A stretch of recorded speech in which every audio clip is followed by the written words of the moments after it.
Hi everyone! Welcome to Lazada Warrior again. Kailangan mo ba ng power bank pero kailangan mo din ng speaker?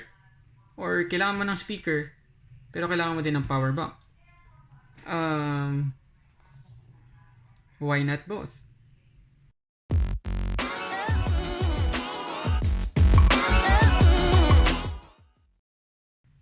Okay, so nandito sa atin ngayon yung Double King S9. Kung napanood niyo yung first review ko ng Double King speaker, nandyan yung link sa taas.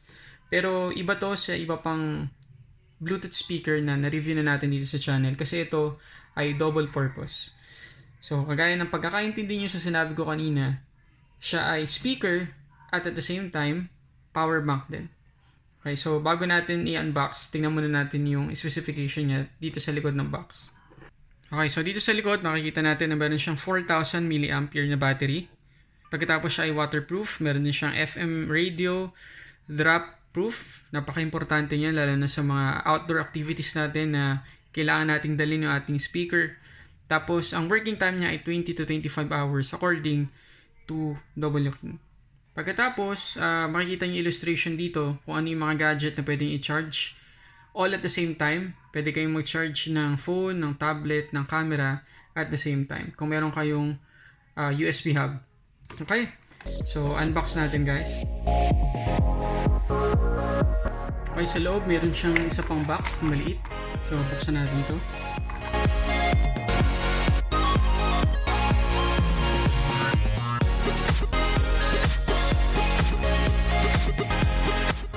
Okay, so ito yung itsura ng speaker. May iba pa tong kulay, alam ko eh. So, kung mayroon pa ibang kulay ito, lalabas ngayon sa screen. Okay, so bago natin i-test yung sound nito, sound quality, dito muna tayo sa physical design niya, o physical features niya. So, dito sa taas makikita natin yung buttons. So, nandito yung power button, play pause, tsaka yung answer call, tapos yung volume up and down. Meron siyang strap. Tapos sa baba, meron siyang rubberized na surface para hindi madaling dumulas kapag nilapag natin. Tapos dito sa gilid, so merong flap dito na itatanggalin lang natin para makita natin yung ibang port katulad ng USB port. Kung gusto natin mag-charge yung device, tapos yung micro USB port kung gusto natin i-charge yung speaker.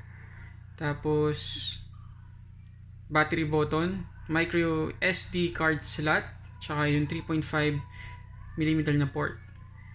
Okay, so ngayon test natin yung sound kung gaano siya kalakas. Pagkatapos test natin yung kanyang power bank. Okay, so nakonect ko na yung speaker natin sa isang gadget. Tapos dinownload ko dito sa phone yung sound meter para at least masukat natin yung sound na lumalabas sa Double King S9. Okay, so ang tawag sa app na to guys ay sound meter. Pwede nyo i-download sa Play Store. So open natin. At automatic ma-detect niya yung kung ilang decibels yung sound na naririnig niya. So ngayon, habang nagsasalita ako, ang average niya ay nasa 58 or 57 decibels. So ngayon ay try nating magpatugtog. Tapat lang natin dito. Papatugtog tayo ngayon gamit yung Double King S9.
Okay, so at least nagkaroon kayo ng idea kung gaano kalakas yung double looking pagdating sa sound quality. So ngayon naman, isa pang feature ng double looking S9 yung ating itatry, yung kanyang power bank. So ang gagamitin ko ay yung sarili naming cable kasi USB Type-C yung phone namin. So tanggalin natin yung flap, saksak natin to. Okay, so note guys, naka-off siya, walang power. Nasaksak ko ngayon yung phone namin. So charging. Okay? At makikita nyo na merong LED indicators dun sa harap. Ayan, kapag apat yung, dapat 5 yan guys 5 yan, hanggang dito yan. Kapag ganun daw, makikita nyo naman, full yung battery hanggang dito. So, yung LED indicator na pula na nakita nyo ay battery indicator. So, at least nakikita nyo kung ilang percentage na ng battery yung meron siya. Okay, pero bukod dun sa malakas na sound quality, tsaka yung power bank niya, waterproof, tsaka shockproof yung speaker na to.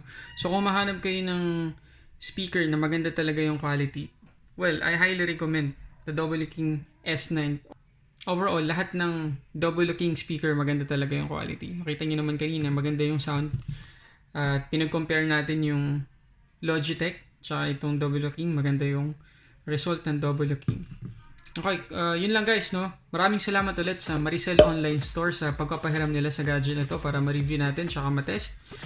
Nandiyan yung link ng Lazada kung gusto niyo itong bilhin sa Lazada. So, yun lang guys. Sana nakatulong tong video na to. At please don't forget to follow me on my social media accounts, katulad pa rin ng dati. At please like, comment, and subscribe to this channel. Marami pa tayong padating na reviews. At yun lang guys. Maraming salamat ulit sa panonood. Para sa samot-saring unboxing and reviews, this is Lazada Warrior.